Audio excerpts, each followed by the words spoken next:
सभी छोटे बड़े श्रोताओं को सुनीता भटनागर का प्यार भरा नमस्कार। ऑडियो स्टोरीज के हमारे चैनल कहानी जगत में आप सभी का स्वागत है। हिंदी कहानियों की श्रृंखला में आइए आज सुनते हैं ममता सिंह जी द्वारा रचित कहानी आखिरी कॉन्ट्रैक्ट। कहते हैं इंतजार मीठा होता है, लेकिन यदि पूरी जिंदगी इंतजार बन जाए तो? यही सवाल बार बार दस्तक दे रहा था कि मैंने झपट कर अपने दिल का कपाट बंद कर दिया। पर कहाँ, बंद करने की कोशिश में दिल की दीवार के भीतर के पट भी खुलते चले गए और मैं घनी सुरंग में गुम होती चली गई।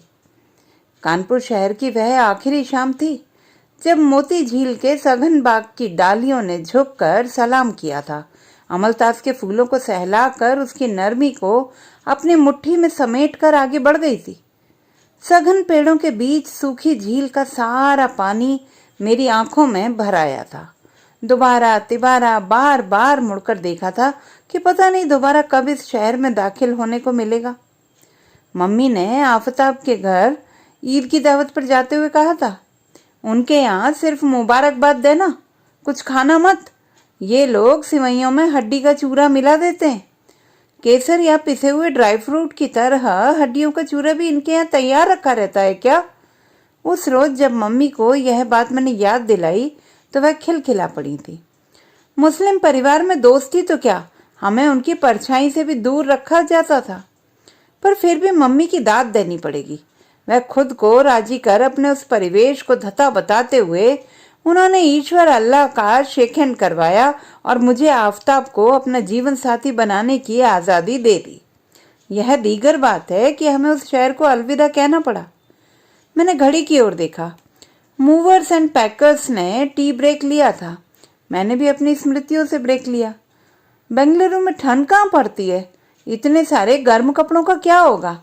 सोचते हुए मैंने वार्डरोब से आखिरी साड़ी तय करने के लिए निकाली और बहुत सारे लम्हे भी तहाने लगी। लेकिन साटन की साड़ी को जितना ही तहाओ फिसल कर खुल ही जाती है। मेरा मन भी साटन की साड़ी की तरह फिसल कर अतीत की गलियों में ही विचर रहा है। शहर कोई भी हो, तंगदिली हर शहर में होती है। मुंबई में भी तंगदिली की बड़ी इमारतें हैं। घर किसके नाम पर होगा? ओनर ने पूछा था। दोनों के। कॉन्ट्रैक्ट मैडम के नाम से बनवा लीजिए, आपके नाम से सोसाइटी ऑब्जेक्शन करेगी। कहते हुए मकान मालिक अपनी रिवॉल्विंग चेयर पर गोलाई से घूम गया था। ठीक उसी वक्त मेरे कानों में मम्मी की पुरानी आवाज ने डंक मारा था, बेटे हम आफताब को घर जमाई बना लें तो भी हमारा समाज उन्हें सम्मान के नजरिए से नहीं देखेगा। तमाम जिरह करने के बावजूद मकान मालिक ने घर देने से इनकार कर दिया।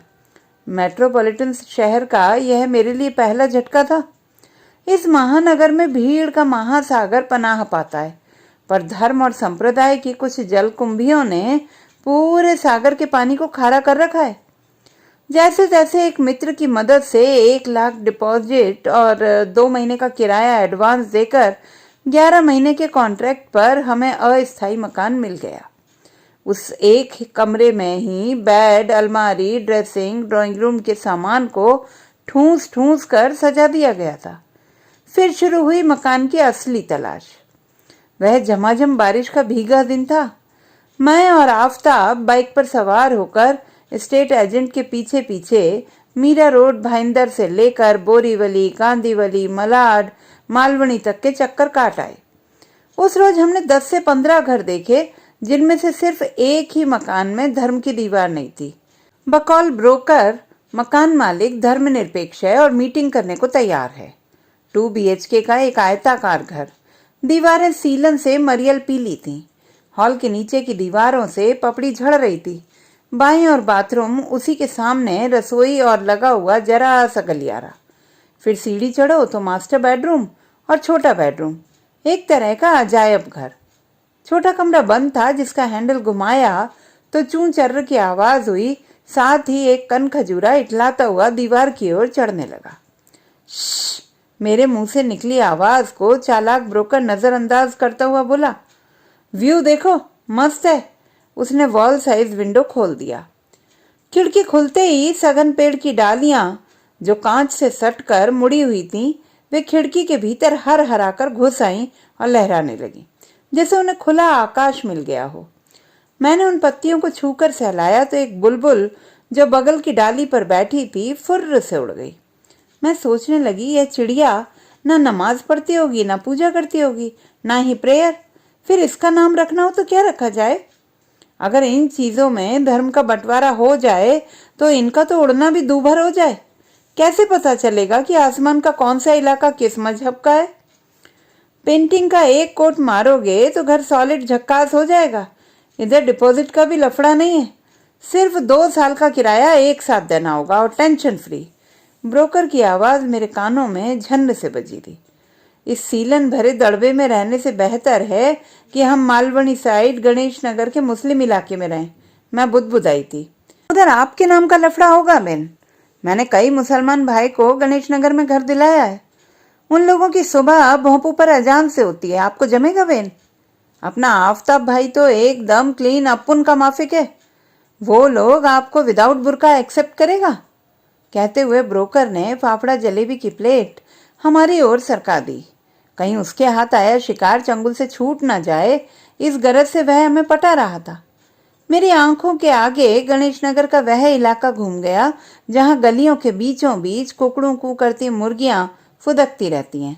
जगह जगह कचरे का ढेर, हर नुक्कड़ पर लटकता हुआ मीट, उसकी दुर्गंध जैसे मेरे नथुनों में घुस गई हो। बुर्का पहने उर्दूदा औरतें, कबाड़ी की दुकानें, गली के मुहाने पर साइकिल सुधारने की दुकानें, मैले कुचैले कपड़े पहने अधरंगे बच्चे, बुरके वाली औरतें घर की बेल बजा बजा कर तोहफे में कभी बुर्का तो कभी नसीहत की गुट्टी दे जाएंगी। अरे मैं ये सब क्या सोच रही हूँ? हमारी जिंदगी 11 महीने के कॉन्ट्रैक्ट में तब्दील हो गई थी। हर 8वें-9वें महीने बाद घर की तलाश की मुहिम शुरू हो जाती। उस रोज मेरा भयंकर सिर दुख रहा था। वजह थी कई रातों की नींद का गायब रहना, दिन भर कंपनी में ज्यादा काम करना, फिर गृहस्थी और सबसे ज्यादा पीड़ादायक थी मकान की खोज। स्ट्रेस और थकान से बेहाल उस दिन दफ्तर से जल्दी ही निकल गई, यह सोचकर कि घर पहुंचते ही चादर तानकर सो जाऊंगी। आज घर देखने की मुहिम कैंसिल। हालांकि घर का कॉन्ट्रैक्ट खत्म हो चुका है। मकान मालिक की दया याचना पर कुछ दिनों की मोहलत मिली है। अपने आप से गुफ्तगू करती हुई मैं कब अपने फ्लैट के दरवाजे पर पहुंच गई पता ही न चला। इंसान को जब जिस चीज की बेसब्र तलब हो वह उस वक्त कतई नहीं मिलती। मैंने देखा घर के ऑटोमेटिक लॉक के ऊपर लगी कुंडी पर फंसा एक ताला मुंह चिढ़ा रहा है। अरे मैंने तो ताला लगाया ही नहीं था। कहीं आफताब ने तो नहीं? यह तो हमारा ताला है ही नहीं। फिर कई बार ताले को खींच कर देखा, पीछे मुड़ी, बाकी के 3 फ्लैट बंद थे। किससे पूछूं? कौन हो सकता है? वजह क्या होगी? कहीं नल तो खुला नहीं छूट गया? घर के भीतर कोई हादसा तो नहीं? दरवाजा बाकायदा बंद सुरक्षित था। फिर ये ताला किसने जड़ा होगा? वॉचमैन से पूछने के लिए गेट पर आई तो देखा वॉचमैन वहां से नदारद। सर में दर्द से जोरदार सायरन बज रहा था। क्या सोसाइटी वालों ने ये ताला लगाया होगा या फिर मिस्टर राठौर ने? लेकिन उन्होंने ही तो कुछ दिन और रहने का आश्वासन दिया था। फिर तो क्या मकान मालिक ने हमसे झूठा वादा किया? आफताब भी नहीं आए हैं। जी चाह रहा था कि खूब जोर से रोऊं। क्या करूं? पुलिस में कंप्लेंट करूं? लेकिन पुलिस भी तो उनकी खास है। निश्चय ही यह तिलकधारी का काम होगा। वॉचमैन खैनी मलता हुआ सामने निर्विकार भाव से खड़ा था। मैडम उधर हमारी झोपड़ी है, 1 रूम किचन। आप चाहें तो उधर 2-4 दिन रह सकती हैं। उसकी आत्मीयता उस वक्त तेजाब का काम कर रही थी। आखिरकार आफताब आए। तिलकधारी जो सोसाइटी का सेक्रेटरी था, हम उससे मिलने गए। भयानक सिरदर्द का असर तो मेरे चेहरे पर था ही, रोई भी थी, पर उस वक्त अधिक कातर आवाज में और ज्यादा विनम्रता पहनकर मैंने उससे अपने किराए के फ्लैट की चाबी मांगी। चाबी तो नहीं मिलेगी, वह तो जैसे जंग पर आमादा था। आफताब और उसके बीच जमकर झड़प हुई। सोसाइटी के दूसरे मेंबर्स ने बीच बचाव जरूर किया, लेकिन वह तिलकधारी की ही तरफदारी कर रहे थे। मैं औरत जात से बात नहीं करता। मेरी कही हर बात को इग्नोर करता हुआ वह बोला। पुलिस थाने से लेकर मैंने महिला आयोग तक जाने की धमकी दे डाली, लेकिन वह टस से मस नहीं हुआ। दरअसल ऐसे तिलकधारियों की हर जगह खास जुगाड़ होती है। हाँ, मेरी धमकियों से इतना फायदा जरूर हुआ कि उसने अपने झगड़ने का सुर तार सप्तक से मंद्र सप्तक तक ले आया। लेकिन हमारे फ्लैट की चाबी नहीं दी तो नहीं दी। उस रात हमने किस किस को फोन नहीं किया, पर सबने इसे निजी विवाद का नाम देकर हथियार डाल दिए। अंत में बेबस लाचार हम उसी मित्र के घर पनाह लेने को मजबूर हुए जिसके परिचय से हमें यह घर मिला था। उसने भी मकान मालिक से बात करने का प्रयास किया, पर बात नहीं बनी। मेरे पति का नाम आफताब है, इसलिए हम यह वनवास काटने को अभिशप्त थे। मैंने अपने सिर को दुपट्टे से कस कर बांध लिया था। मन में विचारों का मंथन और सिर का दर्द शबाब पर। हम पूरब को शुभ दिशा मानते हैं, वह पश्चिम को। उनका और हमारा कोई मेल नहीं है। समाज का हर तबका इन्हें हिकारत से देखता है। लोग तुम्हें भी देखेंगे। मम्मी के वाक्य हवा में उड़ते हुए आंखों में फिर दिमाग में पनाह पाने लगे थे। विधर्मी शादी से हमेशा कष्ट ही मिलता है। जीवन के हर मोड़ पर इसका एहसास होगा तुम्हें। इनकी और हमारी पूरी संस्कृति अलग है। हम खाली पेट पूजा करते हैं, वे खाना खाकर नमाज पढ़ते हैं। इन विचारों को परे भगाने की गरज से मैंने अपनी आंखें कस कर मींच ली। करवट बदलकर सोने की कोशिश करने लगी। ये मुझे क्या हो रहा है? तभी आफताब की हथेलियों का ऊष्म स्पर्श और फिर मैं ग्लेशियर की तरह देर तक पिघलती रही। उसके प्यार के जल से देर तक भीगती रही। खौफनाक विचारों का भंवर आंखों के सामने गोल गोल नाच रहा था। कहीं तिलकधारी बदमाशों की टोली लेकर यहाँ ना पहुंच जाए, कहीं वह हमारा सारा सामान घर से बाहर ना फेंक दे, कहीं वह तोड़फोड़ ना करे। मैंने महसूस किया आफताब की भी खुली आंखों में डर की सुनामी तबाही मचाए हुए थी। अगली शाम मकान मालिक से मीटिंग हुई। 11 महीने का किराया एडवांस लेकर उसने हमें कुछ दिन और उसी मकान में रहने की इजाजत दे दी। कुछ दिनों बाद सोसाइटी का वही तिलकधारी नगर निगम के चुनाव प्रचार में मंच से जाति, धर्म और सांप्रदायिकता के खिलाफ भाषण दे रहा था। हिंदू, मुस्लिम, सिख, ईसाई सब आपस में भाई भाई। लोगों के मन में उसके भाषण से संवेदना के सूखे तालाब में भी कमल खिल रहे थे। जी चाहता उससे माइक छीन लूं और चिल्लाकर बोलूं, झूठा है ये, फिरका परस्त है ये, इसी की वजह से हम आज भी बेघर हैं। लेकिन सारे शब्द हलक में ही घुट कर रह गए। इस तरह हम कब तक भटकते रहेंगे? चलो अब 11 महीने के कॉन्ट्रैक्ट से मुक्ति पाकर अपना एक स्थायी आशियाना बनाएं। आफताब की यह आवाज सुरंग में ईको की तरह मेरे कानों में गूंजी थी। उसने मेरे हाथों को अपनी ओर खींचते हुए हथेली पर रखा था। घर? खुद को हवा की तरह हल्का पाकर आफताब के कंधे पर मैंने अपना सिर रखकर उसकी शर्ट पर 2 पारदर्शी बूंदें टांग दी थी। कुहासे से ढके कंक्रीट के इस वीरान जंगल में आफताब ही वह फूल था जिसकी मुस्कान की पंखुड़ी मुझे गुदगुदाती थी। इस जंगल में हम दोनों एक दूसरे का हाथ थामे कठिनाइयों के पहाड़ पर चढ़ते जा रहे थे। हमने भी पहाड़ों की नर्म धूप की तरह रेशमी मुलायम घर खरीदने का सपना बोया और उसके अंकुआने की प्रतीक्षा करने लगे। अमित देसाई मीरा रोड के इलाके का एक बड़ा ब्रोकर था। उसने कई बिल्डिंगों में घर दिखाने के लिए खूब चक्कर कटवाए। फ्लैट पसंद आ जाता तो बिल्डर से मीटिंग की तारीख का इंतजार। अंत में जवाब यही मिलता कि वह किसी गुज्जू परिवार को प्रेफर करेगा। असित भाई, पहले ही आफताब का नाम बता दिया कीजिए। अगर बिल्डर राजी हो तभी घर दिखाइए। आज ही जाकर मैंने ब्रोकर से कहा था। मैं आप लोगों को रितेश भाई शाह से मिलवाऊंगा। તેઓ બહુ નેક દિલ માણસ છે. બહુ સંઘર્ષ કરીને એટલા મોટા व्यापारी बन्या છે. सेक्टर 8 में रितेश भाई शाह की बनाई 2 बिल्डिंग है। खूबसूरत गार्डन, सी व्यू, मैंग्रोव्स, जहां कभी न खत्म होने वाला हरापन है। आफताब, मेरा तो दिल आ गया है इस फ्लैट पर। आफताब ने पैंट की जेब से रुमाल निकालकर माथे का पसीना पोंछते हुए बोला। असित भाई, बिल्डर से मीटिंग फिक्स कर लो। फ्लैट में ईद पर बकरा तो नहीं काटोगे? टेबल पर हाथ से ठक ठक कर काटने का इशारा करते हुए रितेश भाई ने पूछा था। रितेश भाई, ईद नहीं बकरीद पर होती है कुर्बानी। इनको मजहब से कोई लेना देना नहीं है, मैंने तपाक से बोला था। शिवांगी बेन, आप बाद में धर्म बदल कर बुर्का तो नहीं पहनोगे ना? आफताब के चेहरे पर झल्लाहट साफ दिखाई दे रही थी। मेरे को प्रॉब्लम नहीं है, मैं खाली सोसाइटी के लिए पूछता हूँ। वो क्या है न, 80% फ्लैट बिक चुके हैं। इसके लिए उनसे पूछना पड़ेगा, वरना आपको बाद में तकलीफ हो जाएगा। आफताब के चिंतित और तमतमाए चेहरे को पढ़ते हुए मैंने कहा, आप फ्लैट ओनर पर प्रेशर डाल सकते हैं। बेन, તમે હિન્દુ છે, આ भाई साहब के नाम में प्रॉब्लम છે। मोटा भाई आप नाम बदल लेवें या बेन के नाम पर एग्रीमेंट कर लेवें। कहते हुए पान मसाले का पाउच चीर कर मुंह में भर कर बाकी बातचीत उन्होंने मुंह में भरी पीक के साथ की। उसके पीक का छींटा मेरे ऊपर ना आ जाए इस डर से झट मैंने अपनी कुर्सी टेढ़ी कर जरा दूर खिसका ली। आपको कितनी किश्त में कितना पैसा देना होगा इसकी पूरी डिटेल इस कागज में है।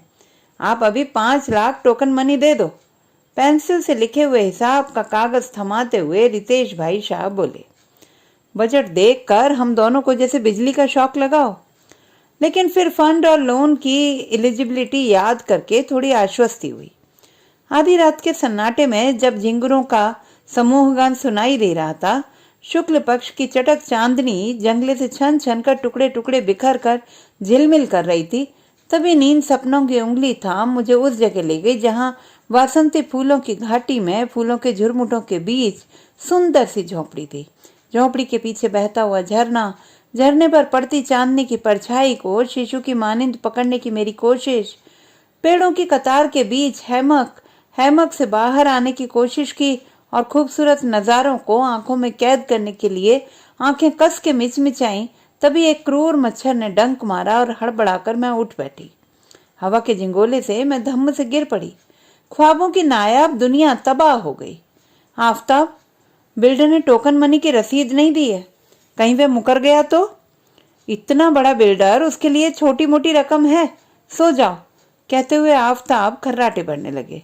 सुनो, अगर सोसाइटी ने ना कर दिया तो क्या बिल्डर हमारा टोकन मनी लौटाएगा? उफ, सोने दो ना। आधी रात को चिंता के पहाड़ पर ट्रैकिंग क्यों कर रही हो? सुबह बात करेंगे। आफताब खींचते हुए फिर नींद की आगोश में चले गए। सुबह? मुंबई रात की बाहों में हो जाती है कि बस चंद लम्हों में ऊंची इमारतों के पीछे छुपा सूरज छतों पर अपना आंचल पसार देता है। बेघर लोगों के लिए रात और दिन सब बराबर हैं, पर हाँ, रात हमारे लिए बड़ी डरावनी होती। दरवाजे पर हुई हवा की दस्तक या खिड़की से बजी हवा की सीटी की आवाज से हम चौंक कर बैठ जाते। रात में कभी बेल बजने पर आफताब किचन में रखा रॉड हाथ में लेकर दरवाजे से सटकर आहट लेते और मैं आफताब की बाह कस कर पकड़ लेती। झिरी से झांक कर देखते, कभी वॉचमैन होता तो कभी पड़ोसी। अगली शाम मेरे मोबाइल पर broker Mira road calling ringtone बजने लगी। मैंने दौड़कर मोबाइल उठाया। हेलो, हाँ कर दिया ना बिल्डर ने? हम जल्द ही ब्लैक मनी का इंतजाम कर लेंगे, मैं एक सांस में कह गई। मेरे पास बिल्डर का वापस किया हुआ आपका टोकन मनी रखा है, आप आकर ले जाओ। चालाक ब्रोकर की आवाज में उस वक्त कोई धूर्तता नहीं थी, बल्कि घर न दिला पाने की विवशता थी। आखिर उसे भी तो ब्रोकरेज की मोटी रकम मिलनी थी। हमारी मोहब्बत का सेमल की रुई की तरह नरम मुलायम आशियाना बनने से पहले ही ढह गया, पर हम नहीं टूटे। उस जमाने से हमारी जंग जारी रही जहां खून के रंगों में ही भेद किया जाता है। रफीक भाई, हमें हिंदू इलाके में घर चाहिए। आफताब के कहे इस वाक्य पर ब्रोकर रफीक का चेहरा हैरत से भर गया। इस माहौल में आप हिंदू इलाके में रहना चाहते हैं? मेरा मतलब है साफ सुथरा इलाका, और हाँ, मस्जिद से जरा दूर रहे तो बेहतर। मेरे चेहरे पर चिंता की लकीरें और बेहाली खामोशी से कुछ कह रही थी। मौके का फायदा उठाते हुए रफीक भाई आत्मीय होकर बोले थे, तसल्ली रखिए आपा, हम आपको बेहतरीन घर दिलाएंगे। गोया आपके नाम की अड़चन आएगी, आपने इमाम से निकाह पढ़ा है ना? क्योंकि हमारे यहाँ बगैर निकाह के शादी को हराम मानते हैं। नाम बदल कर क्या रखा था? उसी नाम से आप आफताब भाई की नॉमिनी बन जाइए। दुनिया में क्या कोई ऐसा व्यक्ति नहीं जो मजहब के कोठार में कैद न हो? मुझे मजहब के इतने सारे स्पीड ब्रेकर से घुटन सी होने लगी थी। गले में पहने ताबीज और श्रीयंत्र निकाल कर मजहब के खांचे से खुद को आजाद कर लेने का जी चाहा था। मम्मी की बात ने यहाँ भी डंक मारा था। इस बेमेल विवाह से हमेशा सवालों के घेरे में रहोगी। पग पग पर तुम्हें एहसास कराया जाएगा कि तुम एक मुसलमान की बीबी हो। बुरा न माने तो एक बात कहूँ आपा? ब्रोकर रफीक भाई की आवाज ने मुझे यादों के बयावां से बाहर निकाला था। निकाह के बाद बेगम अपने शोहर की हो जाती है, उसकी मर्जी और मजहब के मुताबिक ही वह चलती है। आप ये टिकली विकली क्यों लगाती हैं? हमारे मजहब में यह कुफ्र है। रफीक भाई, मेरी तमाम हिंदू फ्रेंड्स टिकली नहीं लगाती और तमाम मुस्लिम सहेलियां बुर्का नहीं पहनती। वह मेरे साथ मंदिर जाती हैं। आप घर के बारे में बात कीजिए ना। खुदा कसम आपा, अपनी सोसाइटी में आपको शानदार नायाब घर दिलवा दूंगा। वहां न मजहब का किला होगा, न सवालों की बौछार, ना ही कोई आपको तंग करेगा। बस आप अपना नाम शुभांगी से शगुफ्ता, शायना, शमा वगैरह रख लीजिए। आफताब से इसी ब्रोकर ने पिछली बार बोला था, दूसरे मजहब में शादी करने से जन्नत का दरवाजा बंद हो जाता है। मैं अपना नाम बदल लूं तो स्वर्ग का किवाड़ मेरे लिए बंद नहीं होगा। तनाव के इन पलों में भी मैं मुस्कुरा पड़ी थी। रफीक भाई ने उस वक्त इस्लाम कबूल करने के तमाम फायदे बताए, लेकिन अपनी बात का हम पर कोई असर ना होता देखकर उन्होंने हमें कलानगर के पौष इलाके में मिस्टर राणे से मिलवाया, जिनकी बिल्डिंग में मिली जुली कम्युनिटी थी। हमारे घर का सपना वहां आखिरकार मुकम्मल हुआ। सदियों से बोए जा रहे जाति धर्म के बबूल का वहां की सोसाइटी वालों ने बड़ी आसानी से सफाया कर दिया। आफताब और हम सोसाइटी के मेंबर बन गए। कुछ दिन तक हम उनके लिए अजूबा बने रहे, पर फिर महिलाओं की किटी पार्टी मेरे बगैर अधूरी रहने लगी। तुम भी नमाज पढ़ती हो? कुरान में होता क्या है? क्या रामायण, महाभारत और भगवत गीता की तरह ही पाक होता है कुरान? ईद मुहर्रम तुम कैसे मनाती हो? तुम वेजिटेरियन हो? इस तरह के तमाम सवालों से पड़ोसी ने हमारी जिंदगी में कोई ना कोई मसाला ढूंढती रहती। हालांकि हम स्वीकार कर लिए जाने के बावजूद अस्वीकार ही रहे। हमारे रहन सहन, हमारे सौहार्द से प्रभावित होकर वे हमें एक सामान्य इंसान की तरह तो ग्रहण करते, लेकिन उनके मन में बंधी धर्म की जंजीर उन्हें कस के जकड़े रहती। फिर भी महफिल जमाने वाली औरतों ने अपने मन से जाति धर्म के जाले काफी हद तक साफ किए और उनकी शिकायत भरी निगाहों में थोड़ी आत्मीयता घुल गई। हम होली की गुजिया, ईद की सिवैयां साथ साथ खाने लगे। इसके बावजूद एक अस्वीकार्य मुसलमान की बीवी को स्वीकार भी कर दिया जाए तो भी डर का कोहराम भीतर मचा ही रहता है। उस रोज सर्दी की गुनगुनी नर्म धूप काले धुआंधार बादलों में तब्दील हो गई थी, जब कानपुर की हृदय विदारक घटनाओं से अखबार के पन्ने अटे पड़े थे और मैंने रात भर पलकें तक नहीं झपकाई थी। आंखें मूंदते ही जो देखा नहीं वो दिखाई देने लगता था। एक गर्भवती स्त्री दया और करुणा की भीख मांग रही है। सब वहशी बन गए हैं। फिरका परस्ती के जुनून में वे स्त्री के पति को निर्ममता से पीट रहे हैं। वह अधमरा हुआ जा रहा है, उसके बदन से खून का फव्वारा बह रहा है और जैसे उस गर्भवती स्त्री के शरीर का सारा खून सूखा जा रहा हो। अपने पति की पीड़ा को महसूस थी, वह बेहोश हो गई है। उसका बच्चा उसके गर्भ में ही अपने पिता की चोट से सहम जाता है, झटपटाकर चीत्कार कर उठता है और गर्भ में ही अपना दम तोड़ देता है। पति की मर्मांतक पीड़ा, तड़प, उसकी झटपटाहट को अपनी सांसों में महसूस करती, अपने अजन्मे शिशु को खोने की विकल पीड़ा से कराहती, रोती, सिसकती वह स्त्री मुझ में तब्दील हो गई हो और अधमरा होता उसका पति आफताब की काया बन गई हो।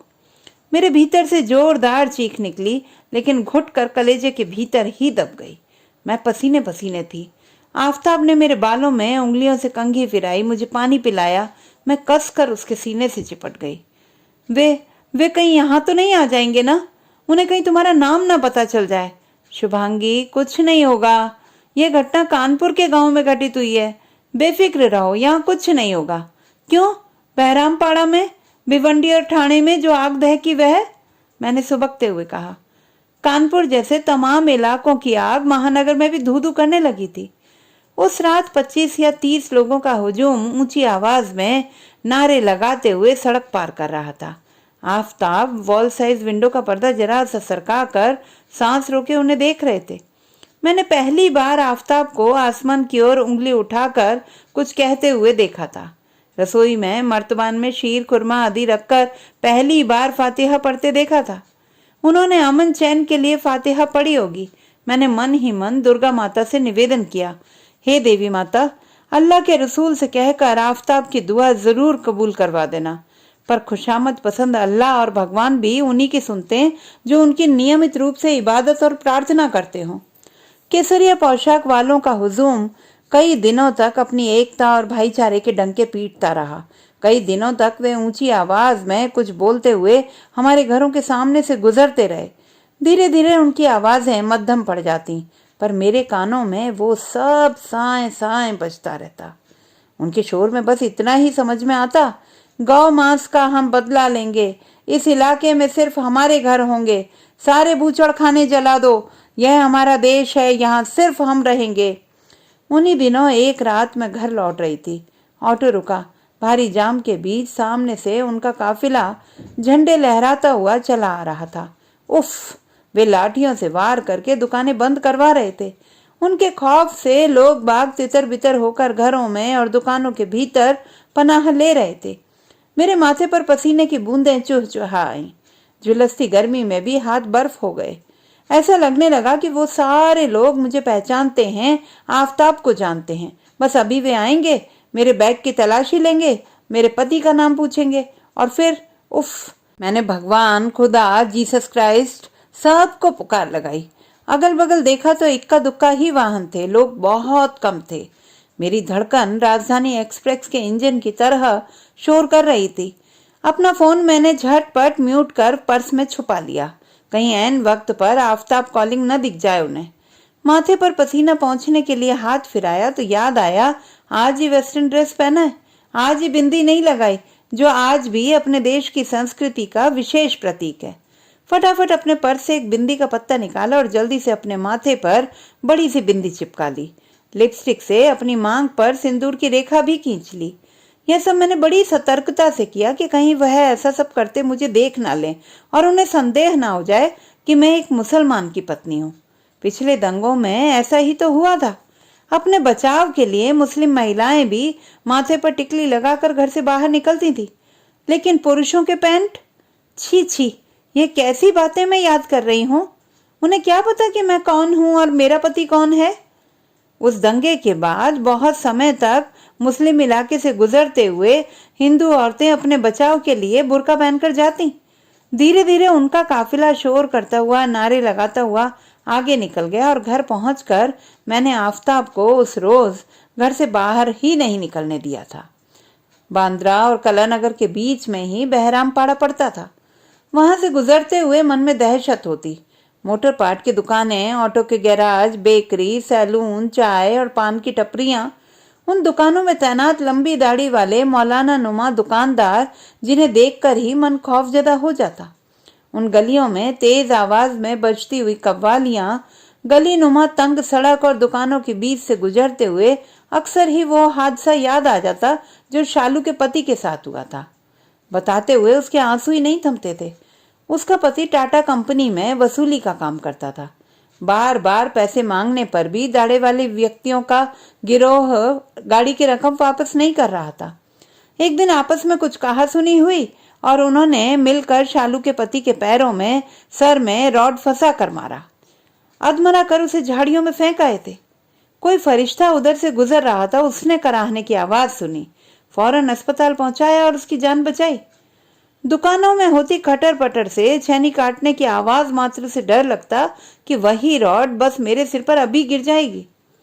हमारे घरों के आसपास भी दहशत का साया हर वक्त मंडराता रहता। सुबह और शाम आती हुई अजान की आवाज सुकून की बजाय खौफ पैदा करती थी। दंगे के तीसरे दिन कंपनी के काम से मुझे बाहर जाना पड़ा। मैं आफताब को भी अपने साथ ले गई। चंद रोज बाद जब लौटे तो काफी हद तक शहर में शांति थी। जगह जगह बूचड़ खानों के स्थान पर चमन बन गए थे। सफाई अभियान जोरों पर था। देखकर दिल खुश हुआ। मीट की एक भी दुकान कहीं नजर नहीं आ रही थी। बेचारे जीव जंतु भी उन्हें दुआएं दे रहे होंगे। अपने मन में चमन की इमेज बनाए हम घर पहुंचे। अरे यह क्या? आंखों के आगे अंधेरा सा छा गया। दरवाजे पर मुस्कुराने वाले फूल रौंदे जाने के बाद तड़प रहे थे। अध जला किवाड़ हमसे गले मिलकर रोने को आतुर था। लोहे के मजबूत ग्रिल के कारण खिड़की के पर्दे पूरे जलने से बच गए थे और उन पर्दों के जगह जगह ढूहे से बन गए थे, जैसे बच्चे बनाते हैं रेत के घरौंदे। पर उनमें निर्माण होता है, वहां तबाही ही थी और उजड़ा हुआ सहरा। तिनका तिनका जोड़ा हुआ हमारा नीड़ नष्ट हो चुका था। सांप्रदायिकता की आग में जले घर की नींव बाकी रह गई थी। शायद ईश्वर अल्लाह को इतने प्यार से हाथ मिलाते देखकर उनके हौसले पस्त हो गए थे। हॉल में बिखरे सामान हमारी गैर मौजूदगी में अपने को सुरक्षित न रख पाने की पीड़ा बयां कर रहे थे। सोफा सेट की चोटिल कुर्सियां औंधी होकर आर्तनाद कर रही थी। हॉल के बाद का दरवाजा वह तोड़ने में नाकाम रहे या फिर रसोई में रखे मंदिर और जा नमाज की जुगलबंदी ने उनके भीतर आग पर पानी डाला हो। शायद प्रेम की ताकत ने नफरत की आग को ठंडा किया हो। खुद से गुफ्तगू करते हुए मैं अलंगनी पर टंगे कपड़े एक एक कर उतारती हूँ और बालकनी में सिर्फ रंग बिरंगे पिन सजे रह जाते हैं। यह आने वाले अगले परिवार के काम आएगी। रंग बिरंगे पिन हमारी विदाई से उदास हो गए हैं। अब यादों के बड़े काफिले से मैं अपना दामन छुड़ाना चाहती हूँ, पर कहाँ। उदासी के बादल ने मेरी आंखों और चेहरे को भिगो डाला है। धुंधलाई आंखों को झटपट पहुंचती हूँ। कहीं यहां से लौट जाने का फैसला बदलकर आफताब को कमजोर ना कर बैठूं। अब यहां रहने का ना तो हौसला बचा है ना ही मन। अब बचा ही क्या है यहाँ। समाज के ठेकेदारों को धत्ता बताते हुए दिलों की दरारों को जोड़कर तिनका तिनका आशियाना बनाया था, वह भी तार तार नष्ट हो गया। फिर इस शहर से दूर जाने का अफसोस कैसा। मूवर्स एंड पैकर्स के कर्मचारी जो टी ब्रेक पर गए थे वापस आकर तैनात हो गए हैं। मैनेजर ने सामान की गिनती कर कई पन्नों का दस्तावेज मुझे थमाया, ठीक घर के कॉन्ट्रैक्ट की तरह, जैसे यही हो हमारा आखिरी कॉन्ट्रैक्ट। इन कर्मचारियों ने बड़ी ही मुस्तैदी और फुर्ती से ट्रक पर सामान लोड किया। आफताब का चेहरा ज्यादा ही मायूस है। किसी भी शहर को छोड़ते हुए हम जैसे खुद से जुदा होते हैं। शहर के साथ साथ हम जिंदगी के तमाम निजी लम्हों से, तमाम यादों से भी जुदा होते हैं। चलो आज इस शहर के महासागर को आखिरी बार सलाम कर लें। आफताब अपनी पीड़ा और लाचारी को छुपाते हुए बोले। हाँ, समंदर के किनारे जगरमगर विक्टोरिया में बैठकर आइसक्रीम खाएंगे। मैंने अपनी खिलखिलाहट आफताब पर बिखेर दी। कल से हमारी नई जिंदगी की शुरुआत होगी। लो, पहले आज की सुबह की आखिरी ग्रीन टी तो पी लो। कहते हुए अखबार हाथों में लेकर मैं पलटने लगी। अरे आफताब, हम कहाँ जा रहे हैं, क्यों जा रहे हैं। हर शहर में आग का दरिया है। मेरे सांसों की रफ्तार बढ़ गई। कान में सायरन सा बजने लगा। सुना तुमने, बेंगलुरु में कल एक बड़ा हादसा हुआ। मुस्लिम लड़की ने हिंदू लड़के से शादी की। दोनों कई महीनों तक गुमनाम रहे। अब उस लड़की का पति गायब हो गया है। लोग अटकलें लगा रहे हैं कि लड़की का भाई 5 वक्त का नमाजी कट्टर मुसलमान है। शायद उसने उस लड़के को जान से। उफ, खबरें गर्म हैं कि इसमें कोई बड़ी साजिश है। मेरी आंखों के सामने कानपुर के कई दृश्य सजीव हो उठे। पूरी दुनिया कानपुर हो गई और खौफनाक सैलाब में तब्दील हो गई।